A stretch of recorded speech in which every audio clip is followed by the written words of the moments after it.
Go inside the Crimson Tide with your hosts Rodney Orr and Gary Harris, keeping you informed on everything Alabama. Tider Insider TV, brought to you by Tuscaloosa Tourism and Sports. Rod, you ready? I'm ready. It's game week, man.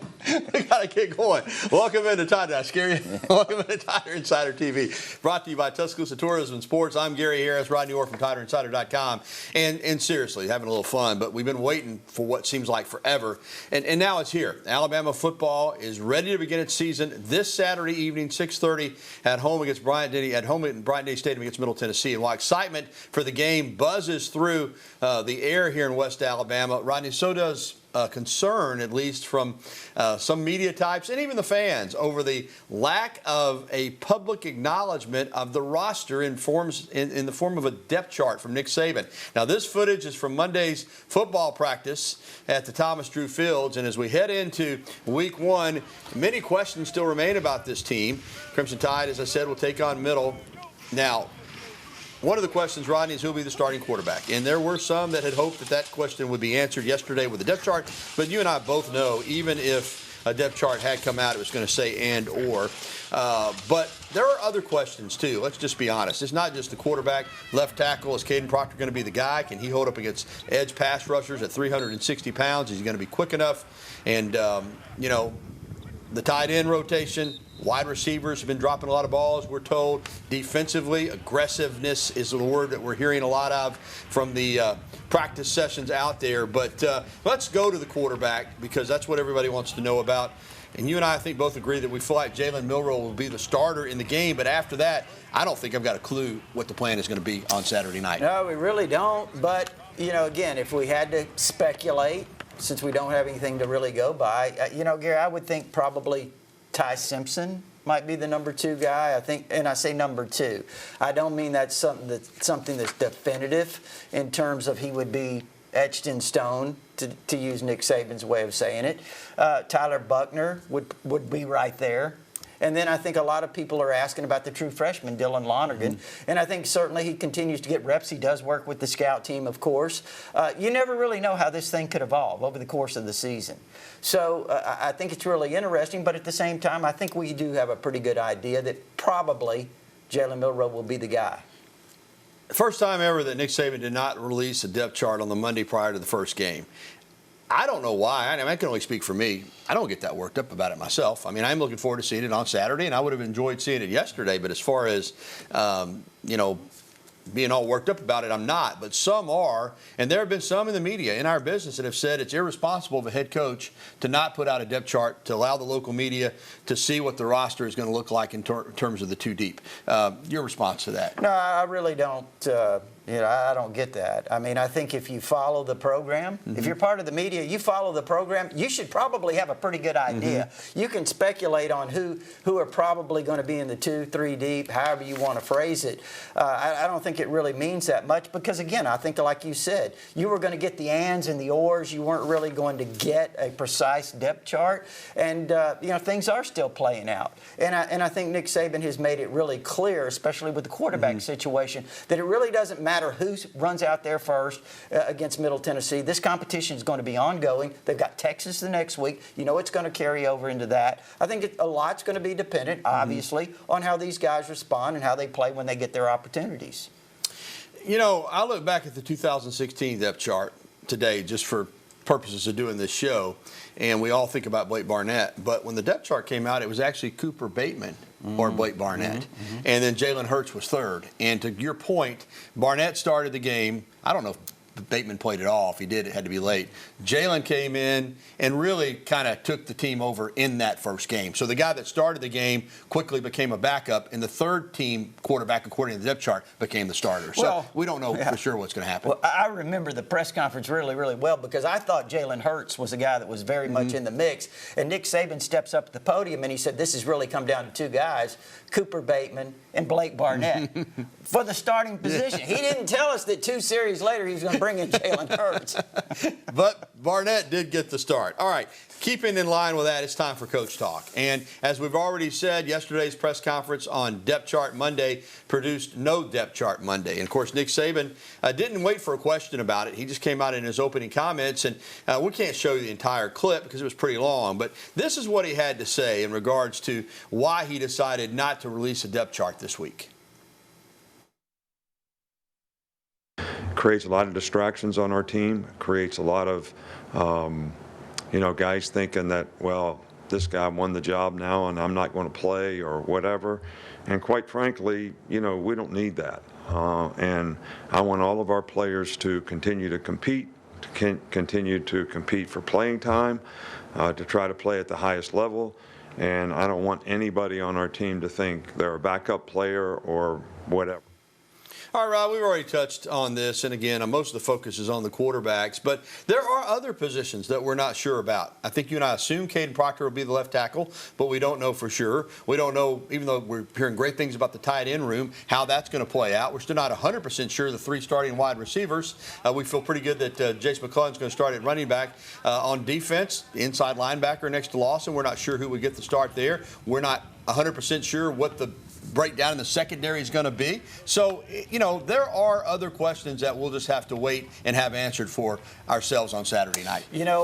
But as you go through those positions, Gary, you look at that, and for some programs, those are big question marks.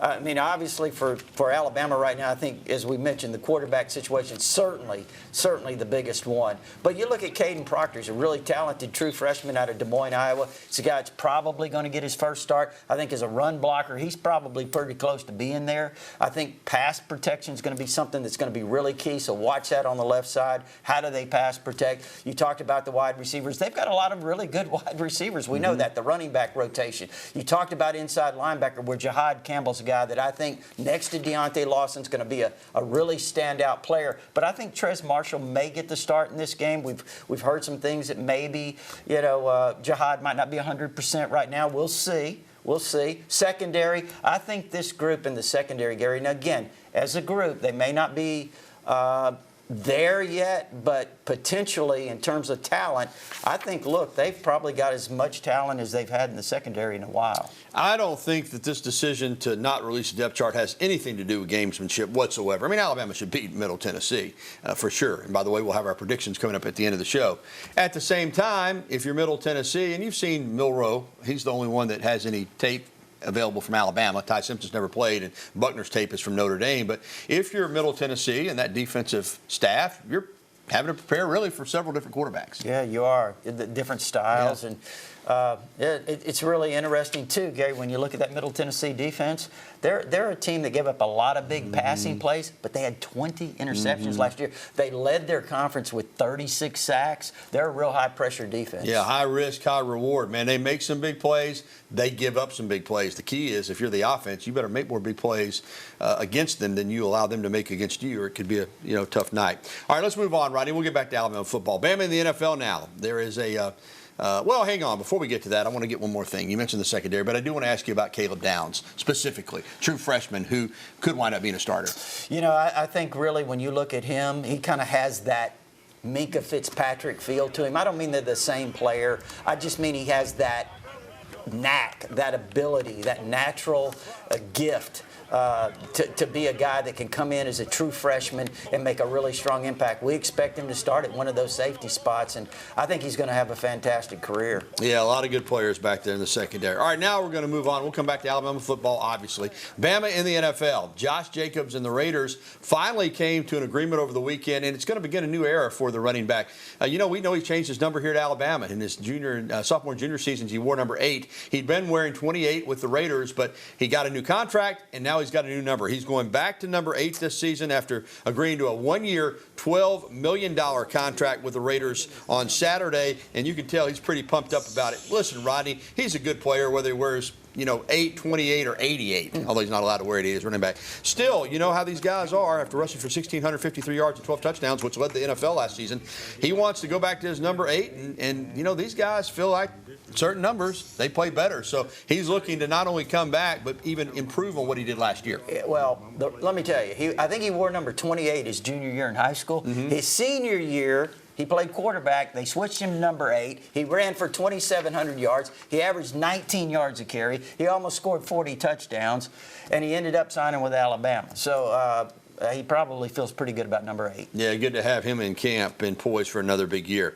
All right, still to come on TITV, a Mississippi State commit decommitted from the Bulldogs over the weekend, and you kind of had a feeling what that set the stage for. It happened today. He's coming to Alabama. We'll tell you who it is next. Also, the Crimson Tide soccer team remains undefeated after a Final Four appearance a year ago.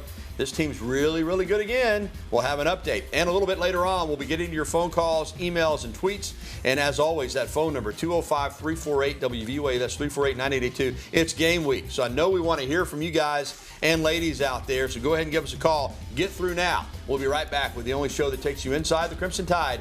Tider Insider TV will return after this.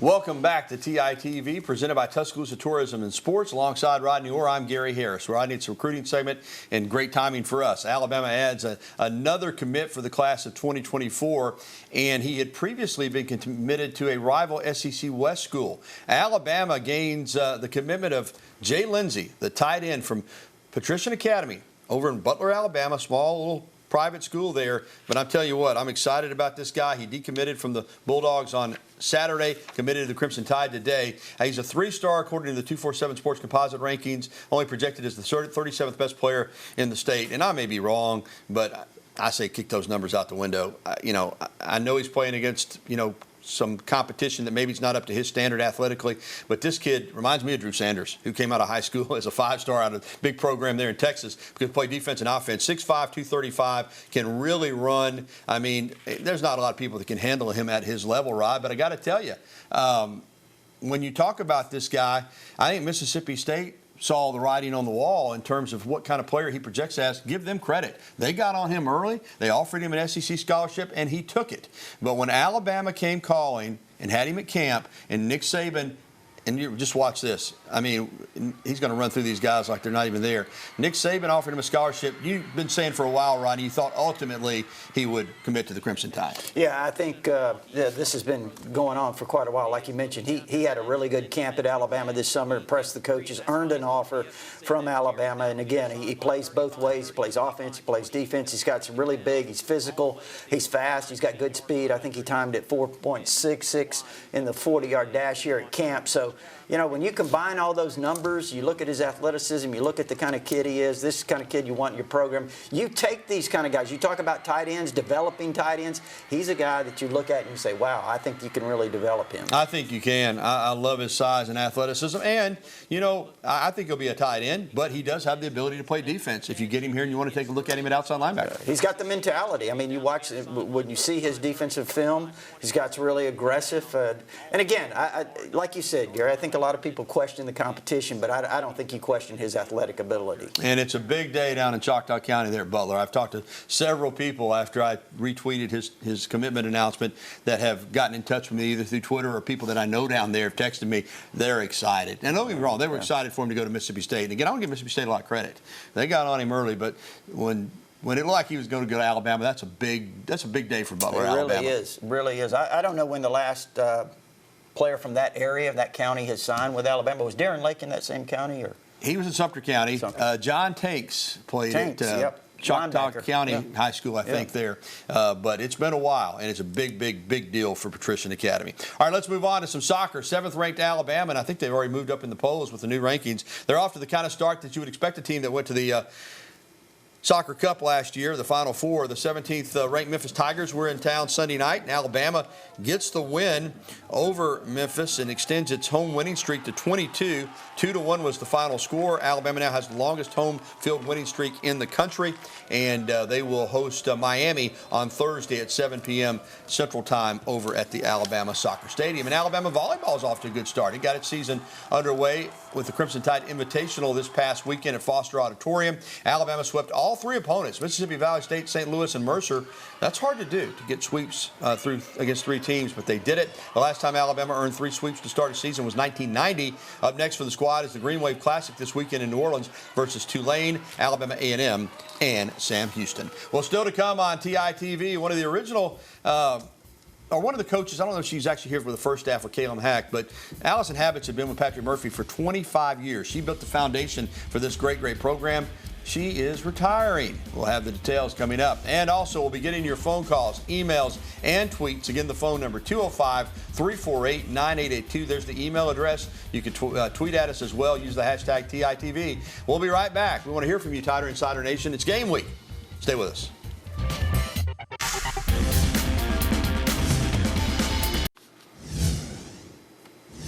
Well, after 25 seasons with Alabama softball, associate head coach Alyson Habetz announced her retirement. She helped head coach Patrick Murphy build a powerhouse here in Tuscaloosa. Of course, Murph came as an assistant and was, with Caleb Hack. And then when Caleb Hack left after a couple seasons, Murph was the head coach. Alyson Habetz was with him for 25 years. And, boy, all they did was win a national championship, numerous SEC regular season and tournament championships. And she was loved by the players, respected here in the community. And you know what? She's going to move on to the next part of her life, but Rodney, she will certainly be missed. Yeah, she joined us a few times here on Tider Insider TV. Sure did.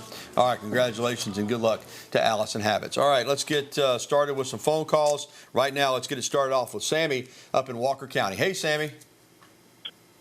Thanks, Gary, and hello, Rodney and Gary. Guys, I'm like a lot of the fan base, Alabama fan base. I want to see that defense in the middle. We got great outside pass rushers, Braswell and Turner, but I want to see those defensive tackles hungry and aggressive with some attitude right up the middle in that rotation. That's what I'm looking forward to. Sammy, I hear you. You're right. There's nothing like a middle push because there's nowhere for the quarterback to go. You get edge rushers, they can step up. If those middle guys are getting a push, he's going down. You look at Otis, you look at Smith, big, strong guys. And Tim Keenan is somebody that we've heard a lot of out of Ramsey High School in Birmingham as a guy, an interior guy who may be able to help in that regard. Yeah, and I think, too, possibly in pass rushing situations, they may move Jamarian Latham to play inside. And I think with his quickness, he might be able to generate a good pass rush inside. And, yeah, you mentioned several of them. I'm really interested to see, Gary, is this year and Quinn Barnes makes a move. I think he's a guy, when you talk about 6'5", 315, he's a really powerful guy. Now, I know he's really strong against the run. How about a 4.840? Yeah, amazing. That's amazing. I mean, I got that on from a really good source. He can move. He can do it. But it's going to be really interesting to see if he can get in the rotation, whether it's against the run, run stopper, playing, pushing the pocket as a pass rusher. But he's a guy that they need to build depth. Like Sammy said, they're going to need that depth. Yeah. All right. Thanks for the phone call, Sammy. Let's go over to Trussville and get to Corey. Hey, Corey. Hey, Gary and Rodney. How are you doing this afternoon? Doing well, my friend. Well, I wanted to know how healthy is Alabama going into this game? Because that's going to be key moving forward this season. I know injuries are something that you can't prevent, but it's something that has plagued Alabama in the past. And just hoping we can come out of this game healthy because we got a big game week 2 against the Longhorns. You're right, Corey, they do. And I think they're about as healthy as you can be coming out. Listen, Rodney, said that we're hearing Jihad Campbell may have a little nagging injury and could limit him this week. Justice Haynes, we've been told, maybe has been slowed a little bit. But basically, they're really healthy going into this game. Yeah, Emmanuel Henderson, who's a guy that could have figured in the kickoff return. I think maybe he's a little banged up. He might miss this one. So, but yeah, they're in pretty good shape. Kelvin in Tuscaloosa, you hold on. We'll get to you on the other side, and we'll also get to our email question of the day. TITV will return in a couple of minutes. We'll be back.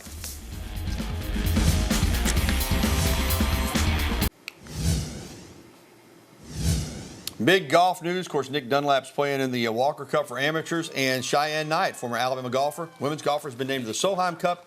That's a big deal. And, of course, today, Justin Thomas named to the Ryder Cup. How about that? All right, welcome back. Let's get to our email question of the day, and we got to go fast. Our email question of the day is brought to you by KDM Service Corporation, serving your family like our family. Here's the question, Rod, and it is going to be sent in here, if we can take it. All right. I can't mind read. There we go. Ronald and Anniston. Will Tommy Reese and Kevin Steele coach from the sidelines of the press box? Right now I saw a report, I think, from Nick Kelly in the Tuscaloosa News, maybe Charlie Potter as well, that it's going to be the press box. Yeah, there's a lot of discussion about that. Both those guys, both coordinators in the press box. All right, let's get to a phone call. And we'll talk about Reese and Steele. We got a moment because it is different. Lately, the coordinators, both of them, have been on the sidelines. So this is going to be a change from what we saw from the two coordinators last year. Yeah, and I was actually watching, some of Reese from Notre Dame. He spent a lot of time in the press box. I don't know if he's been on the field. Maybe he's more comfortable there. There's a lot of things that go into those decisions. Of course, Kevin Steele, he's a veteran. He's been all over the place. He's called games from on the field, in the press box. So I think he's really comfortable. All right. Thanks for the email of the day. Let's get to one phone call because Kelvin has been waiting for a while here in Tuscaloosa. Hey, Kelvin. Hey, how you guys doing? Doing great. Well, listen, this is a kind of a hypothetical question. Do you think the transfer portal is causing, some of the coaches like Nick Saban to not name the starters because in fear of that the players may transfer? Do you think that's causing that kind of? Kelvin, it's a possibility. Although I'll say this: I mean, they could quit. They can't go in the portal right now, so I don't know if that. But I do think that. The portal has factored into a lot of decisions these coaches make. Rodney, would you agree? Absolutely, it does. And like you said, they can't go anywhere now. But you have had guys leave before the season, so it certainly could, Kelvin, have played a factor. All right, we got to get to the break. We got predictions when we come back for Week 1. Stay with us.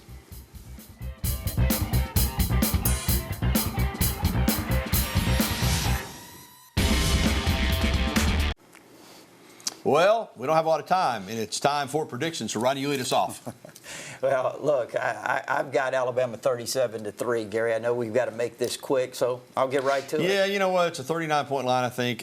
You know what? Alabama's going to cover it. I mean, I don't know what they're going to do against Texas, but they're going to roll. 45-0. Can we put my prediction up? Yeah, I want to see what I picked. 45-0. Rodney's got it 37-3. We'll find out on Saturday night. All right, that's going to do it for TITV. You can catch a replay tonight at 10:30. Or you can also find it anytime at WVUA23.com. For Rodney Orr, I'm Gary Harris. Thanks for watching, and we'll recap the Middle Tennessee game and look ahead to Texas next week on TITV. Good night.